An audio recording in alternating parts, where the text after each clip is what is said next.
નમસ્કાર, દૂરબીન મીડિયામાં આપનું સ્વાગત છે. હું છું અનિપ ખોખર અને ભવનાથનો જે મહાશિવરાત્રિનો મેળો છે, જે મિની કુંભ તરીકે ઉજવવામાં આવે છે, તેની પળ પળની માહિતી જો આપને જોઈતી હોય અને અવનવા સમાચારો જોવા હોય તો અમારી આ ચેનલને ફોલો કરો, લાઈક કરો, સબસ્ક્રાઈબ કરો. આજે આપણે એક વિશેષ વિભૂતિની આપણે મુલાકાત કરી રહ્યા છીએ.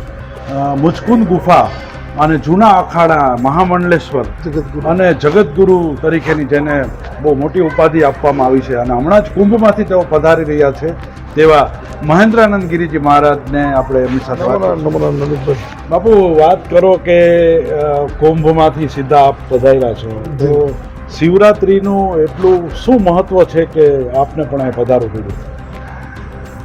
ભજન, ભોજન અને ભક્તિનો ત્રિવેણી સંગમ એટલે જુનાગઢનો શિવરાત્રિનો મેળો આ પણ એક સંગમ છે જે આપણા યુગોથી આ પરંપરા હાલી આવે છે. સાહેબ, એવું કહેવાય છે કે શિવરાત્રિની અંદર ગિરનારમાં રહેલા સિદ્ધ 84 નવનાથ તમામ દેવી દેવતાઓ, ઋષિ મુનિઓ તમામ આ શિવરાત્રિની અંદર સૂક્ષ્મ સ્વરૂપે હાજર હોય છે. ઘણા મહાત્માના સ્વરૂપે, ઋષિઓના સ્વરૂપે, નાગા સંન્યાસીના સ્વરૂપે એવું કહેવાય કે સ્વયં મહાદેવ પણ શિવરાત્રિમાં ભવનાથની અંદર મુરગીકુંડમાં સ્નાન કરે છે. આવો એવો પવિત્ર અને અદ્ભુત જેનો ગૌરવ લઈ શકાય સનાતનીઓએ એવો આ શિવરાત્રિનો જુનાગઢનો મેળો, કદાચ હું એવું માનું છું કે ભારતભરની અંદર આનાથી શ્રેષ્ઠ મેળો અથવા તો આનાથી શ્રેષ્ઠ સાધુ સંન્યાસીઓ અને ભક્તોનું મિલન કદાચ ક્યાંય નહીં થતું હોય. એટલે જુનાગઢનો શિવરાત્રિનો મેળો એ આ સનાતનનું આકર્ષણ છે, સનાતનની મજબૂતાઈ વધારનારું છે. એટલે ખાસ અમે સહેલું સ્નાન પ્રયાગરાજમાં નહીં કરતા, સહેલું સ્નાન અમે તો અહીંયા સંગમ માનીએ છીએ. ભજન ને ભક્તિ આ પણ ત્રિવેણી સંગમ છે.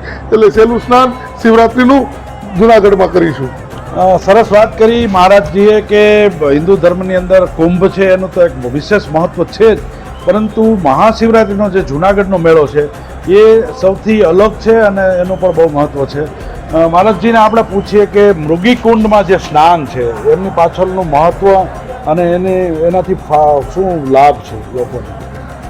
જેવી રીતે હમણાં 144 વર્ષે એક એવો મહાયોગ બન્યો અને કુંભ મેળાનું આયોજન થયું, એવી રીતે દર શિવરાત્રિની રાત્રિએ 12 વાગે જ્યારે ભગવાન શિવની લગ્નોત્સવ ઉજવાય છે, મહોત્સવ ઉજવાય છે, એવા સમયે એવા મુહૂર્તની અંદર એવું કહેવાય છે ગ્રહ નક્ષત્રોનું અને તમામ જીવસૃષ્ટિને કલ્યાણ કરનારું જે પર્વ છે એની અંદર સિદ્ધ 84 નવનાથ ગિરનારની અંદર બેઠેલા તમામ દેવી દેવતાઓમાં અંબાજીથી લઈ દત્ત ભગવાનથી લઈને તમામ દેવી દેવતાઓ અને સંતો તે મુરગીકુંડની અંદર સૂક્ષ્મ રીતે સ્નાન કરવા આવે છે. અદ્રશ્ય સ્વરૂપે, દ્રશ્ય સ્વરૂપે આવે છે અને પછી અદ્રશ્ય થઈ જાય છે. આ આપણી ઋષિ મુનિઓ અને આપણા સંતોએ કહેલી વાત છે અને અનુભવેલી વાત છે. તો એ પરંપરા મુરગીકુંડની એવી છે કે કદાચ મુરગીકુંડમાં એ રાત્રે તમે સ્નાન કરો, એનું સલામત લો અથવા એનો ખાલી તમારા શરીર ઉપર એના છાંટા પણ ઉડી જાય તો પણ અનંત જન્મોના તમારા કર્મો બળીને ભસ્મ થઈ જાય છે, અનંત પાપોનો સર્વનાશ થાય છે. તમારી અંદર ખૂબ જ પોઝિટિવ એનર્જીનો અનુભવ થાય છે, ખૂબ સારી ઉર્જાની પ્રાપ્તિ થાય છે અને દેવી દેવતાઓને એવા આશીર્વાદ મળે છે કે તમારા જીવનનું કલ્યાણ થઈ જાય છે. ખૂબ સરસ વાત કરી, પરંતુ એક વાત છે દર્શકો ખૂબ જ જાણવા માંગતા હોય છે. મહારાજજી, એક કહેવત છે, એક વાત છે પૌરાણિક કે મૃગીકુંડમાં સાધુઓ સ્નાન કરે છે, નાગા બાવા, એમાંથી અમુક અદૃશ્ય થઈ જાય છે, પાછા જ આવતા નથી, ક્યાં જાય છે? આવા પણ ઘણા બધી વાતો હોય છે, તો સત્ય શું છે? જી, જો સનાતન ધર્મની પરંપરામાં આજે એક જગન્નાથ મંદિર છે, એની ઉપર જે ધજા છે એ પવનની ઉલટી દિશામાં ફરકે છે. એવો તો અનેક પ્રકારના ઉદાહરણો આપણે લઈ શકીએ ને જોઈ શકીએ. એમાંનું એક ઉદાહરણ આપણી અહીંનું શિવરાત્રિની મુરગીકુંડનું પણ છે.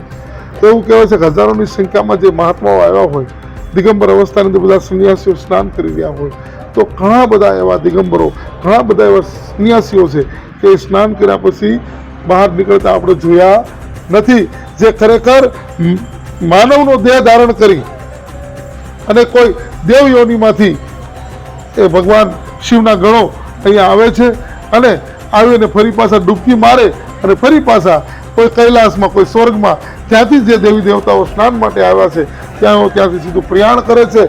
અને આ આપણા સાધુ સંતો આપણા ઋષિમુનિઓ અનંત વર્ષોથી જોતા આવ્યા છે અને કહેતા આવ્યા છે, એટલે એ પ્રમાણભૂત વાત છે કે એમાં જે પણ સાધુ સંતો સંન્યાસીઓ સ્નાન કરે છે એમાંથી ઘણા બધા સંન્યાસીઓ અદૃશ્ય થઈ જતા હોય છે. તો આ હતા મહેન્દ્રાનંદ ગિરીજી મહારાજ. આપનો ખૂબ ખૂબ આભાર. ધન્યવાદ. એમણે આપણી સાથે વાત કરી અને ઘણી બધી જે લોકો જાણવા ઈચ્છતા હોય એ વાતો આપણે જાણી છે. અને ફરીથી આપને વિનંતી છે કે આપ જો મહાશિવરાત્રિના આ જ પ્રકારના સમાચાર જોવા માંગતા હો તો અમારી ચેનલને લાઈક કરો, ફોલો કરો અને સબસ્ક્રાઈબ કરો. નમસ્કાર.